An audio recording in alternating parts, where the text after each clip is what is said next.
గుంటూరు వారు జానీ జాకబు వారిని ప్రేమించి, లేకపోతే వారికి ఇచ్చినటువంటి భారమును బట్టి మన పట్టణం మీద, ముఖ్యంగా మన కాలనీ మీద దేవుని ఆశీర్వాదం ఉండాలి, ప్రజలు రక్షణ పొందాలని ఈ కూటాన్ని క్రీస్తు రక్షణ సువార్త కూటమును ఏర్పాటు చేయడానికి దేవుడు చూపినటువంటి కృపను బట్టి మరి ఏర్పాటు చేసినటువంటి సోదరులు జాకబ్ గారు అలాగే జానీ గారిని బట్టి నేను దేవునికి వందనాలు చెల్లిస్తున్నాను. వారిని బట్టి ఒకసారి స్తోత్రం చెప్పకండి గట్టిగా, హల్లెలూయా.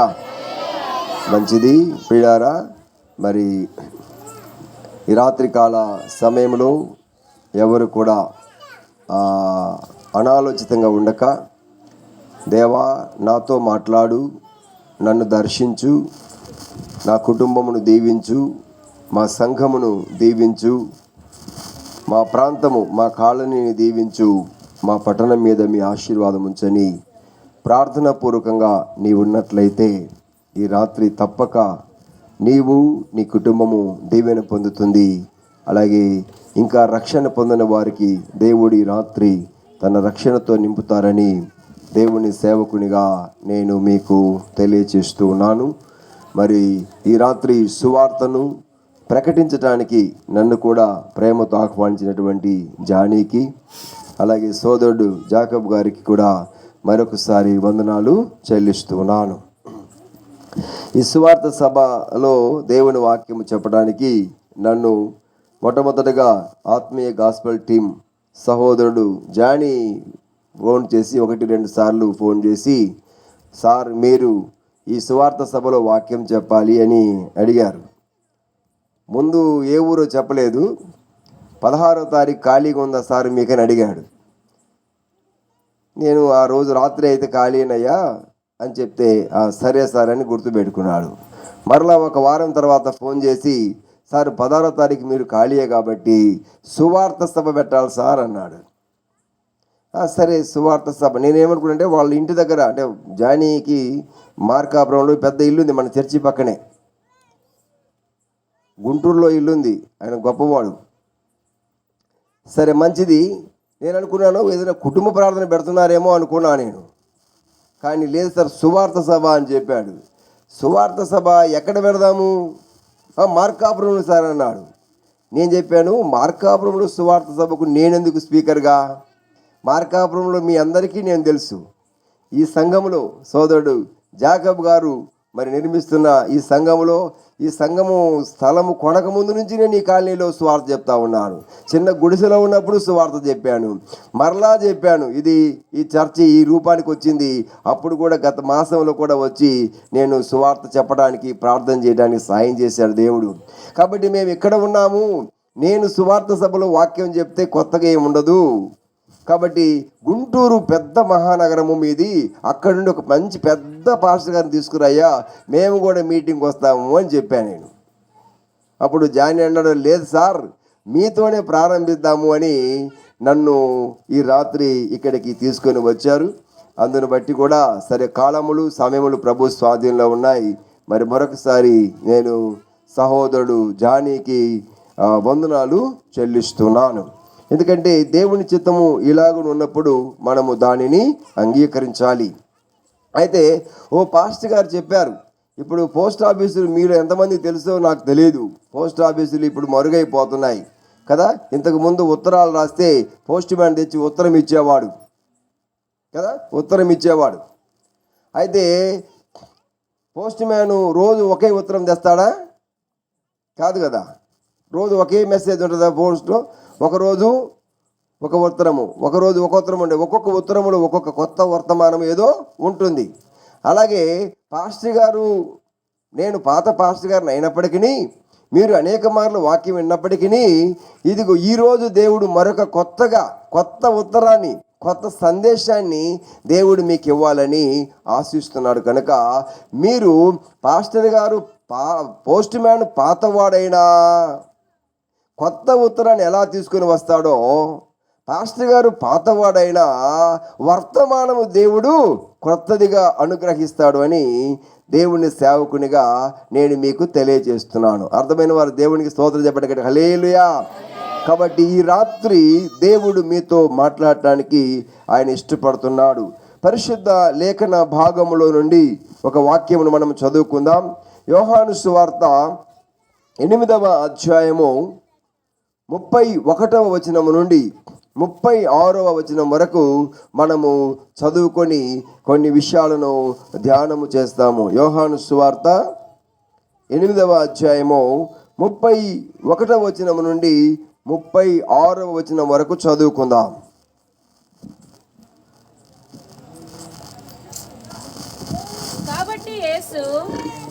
కాబట్టి యేసు తనను నమ్మిన యూదులతో, మీరు నా వాక్యమందు నిలిచిన వారైతే నిజముగా నాకు శిష్యులై ఉండి సత్యమును గ్రహించెదరు. అప్పుడు సత్యము మిమ్మలను స్వతంత్రులుగా చేయునని చెప్పగా, వారు మేము అబ్రహాము సంతానము, మేము ఎన్నడును ఎవనికిని దాసులమై ఉండలేదని, మేము స్వతంత్రులుగా చేయబడదుమని నీవేలా చెప్పుచున్నావు అని ఆయనతో అనిరి. అందుకు యేసు, పాపము చేయు ప్రతివాడును పాపమునకు దాసుడని మీతో నిశ్చయముగా చెప్పుచున్నాను. దాసుడు ఎల్లప్పుడూ ఇంటిలో నివాసము చేయడు, కుమారుడు ఎల్లప్పుడూ ఇంటిలో నివాసము చేయును. కుమారుడు, బాగా వినాలి, కుమారుడు మిమ్ములను స్వతంత్రులుగా చేసిన ఎడల మీరు నిజముగా స్వతంత్రులై ఉందురు. ప్రేమగల మా తండ్రి, దయగలిగిన మా ప్రభువా, మీకు వందనాలు. ఈ రాత్రి కాల సమయం కొరకై స్తుతిస్తున్నాం. ఆత్మీయ గాస్పల్ టీము వారి కొరకై మీకు వందనాలు. స్థానిక ఉన్నటువంటి మీ సేవకుడు జాకబ్ గారి కొరకై వందనాలు. కొడి వచ్చిన నీ బిడ్డలందరి కొరకై స్తుతిస్తున్నాం.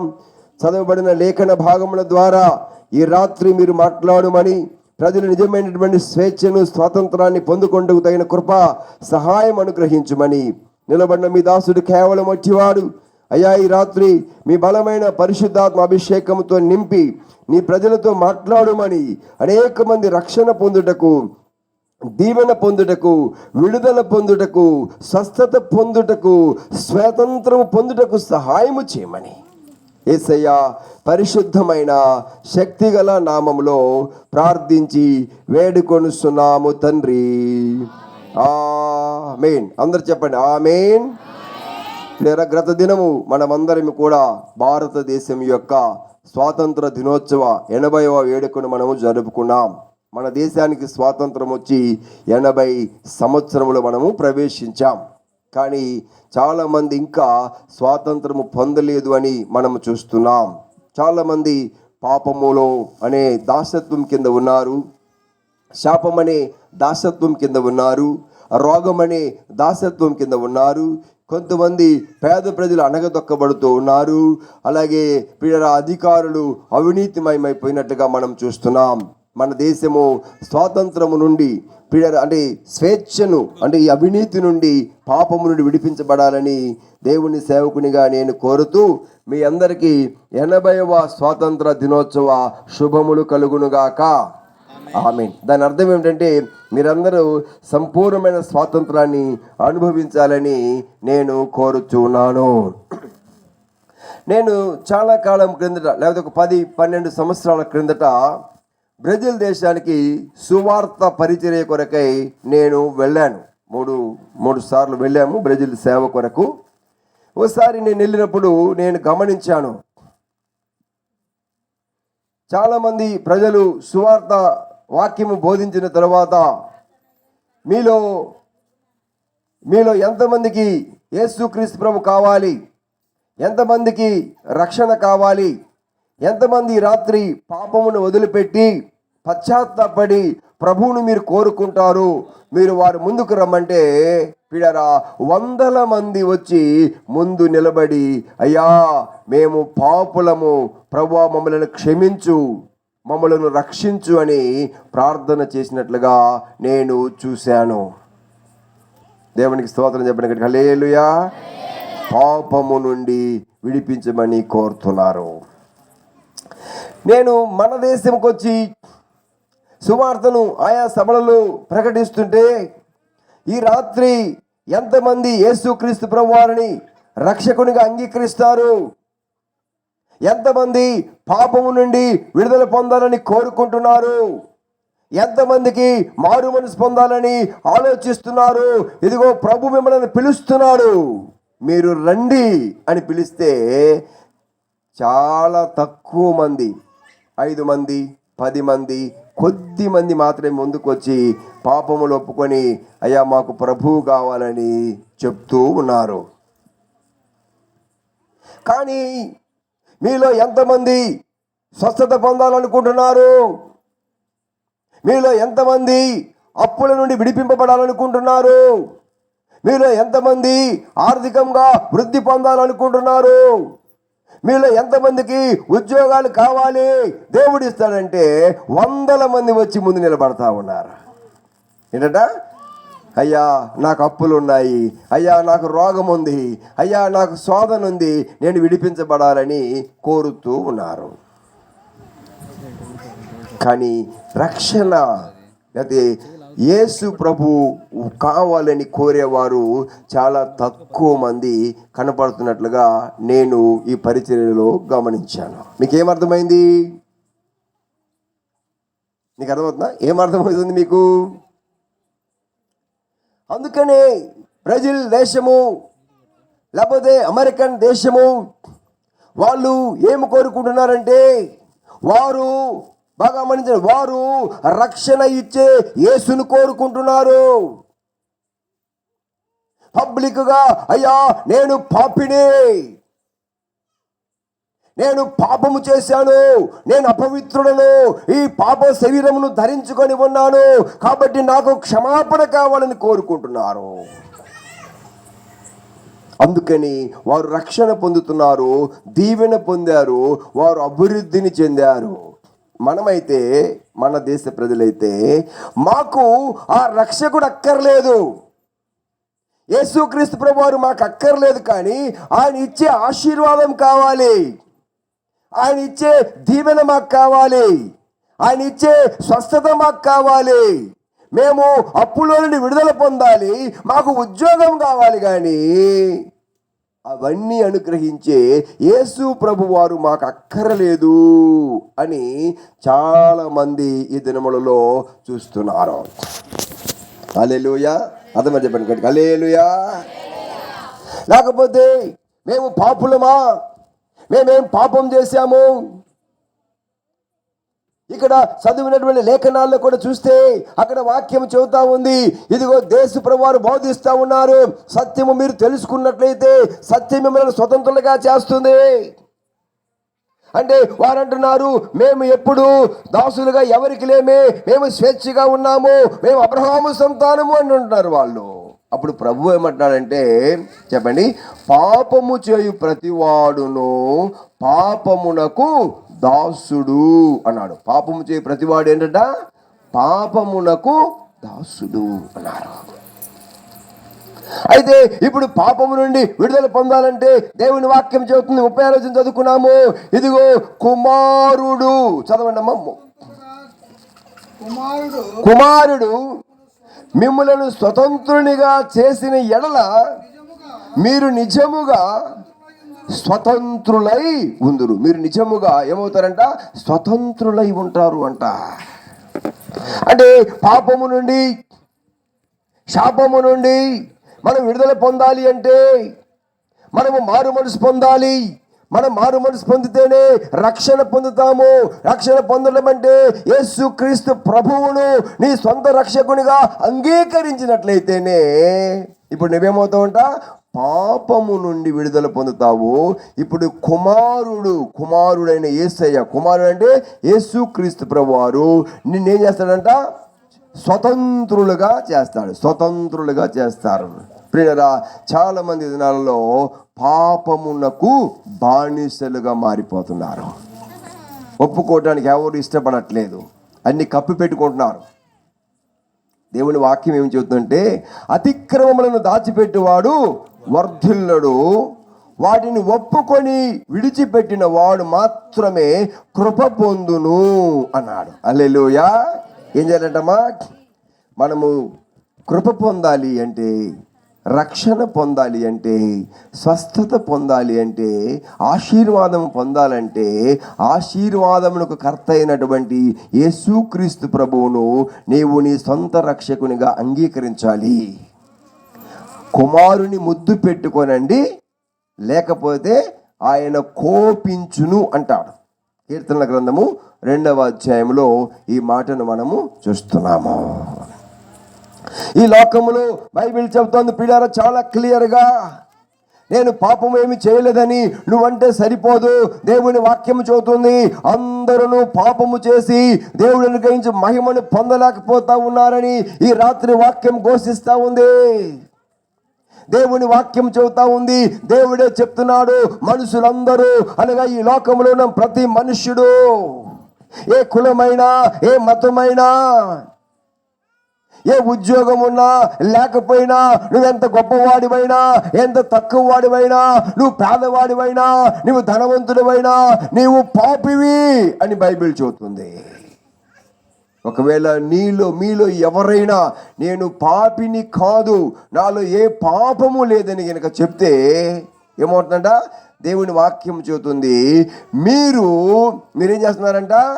మిమ్మల్ని మీరు మోసపుచ్చుకొనుచున్నారు. అంత మాత్రమే కాదు, దేవుడిని అబద్ధికునిగా చేస్తున్నారు అంటుంది బైబిల్లో. 1 యోహాను పత్రిక 1వ అధ్యాయము చదువుతారా? 8-9 వచనాలు చదివితే మీకు ఈ మాటలు క్లియర్గా అర్థమవుతాయి. చదవండి దయచేసి. 1 యోహాను పత్రిక 1వ అధ్యాయము 9-10 వచనాలు చదవండి. త్వరగా కొంచెం షార్ట్ లెక్క వద్దాం. మనము మన పాపములను ఒప్పుకొని ఎడల ఆయన నమ్మదగిన వాడును, నీతిమంతుడును గనుక ఆయన పాపములను క్షమించి సమస్త దుర్నీతి నుండి మనలను పవిత్రులుగా చేయును. మనము పాపము లేదని చెప్పుకొని ఎడల, వినండి, మనము పాపము లేదని చెప్పుకొని ఎడల, మనము పాపము చేయలేదని చెప్పుకొని ఎడల ఆయనను అబద్ధికునిగా చేయువారు మొగదము, మరియు ఆయన వాక్యము మనలో ఉండదు అన్నాడు. చూసారా? మనము పాపము చేయలేదని చెప్తే ఏమవుతున్నామంట? ఆయనను మనం అబద్ధికునిగా చేస్తున్నాం. ఆయన అంటే ఎవరిని? దేవునిని. ఈ రాత్రి ఇక్కడ కూడిన మన అందరిమీ నా జీవితంలో ఎప్పుడు అబద్ధము చెప్పలేదు అన్నవారు ఎవరంటే చేయగలమా? ఎవరు చేస్తాము? పాపము అంటే ఏమిటి? దేవుని వాక్యము చెబుతుంది, ఆజ్ఞ అతిక్రమమే పాపము. పిల్లరా,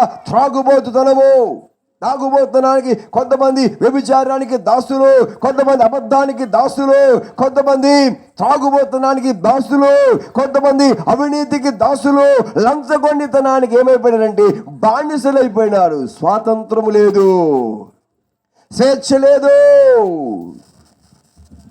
చాలా మంది అనుకుంటారు నేను విడుదల పొందాలి అనుకుంటారు, బయటికి రావాలనుకుంటున్నారు. ఒక త్రాగుబోతు వ్యక్తి మారాలని అనుకుంటూ ఉన్నాడు, కానీ అతడు మారటానికి జీవిత కాలం పడుతూ ఉంది, మారలేకపోతున్నాడు. ఎందుకంటే దానికి బానిస అయిపోయిన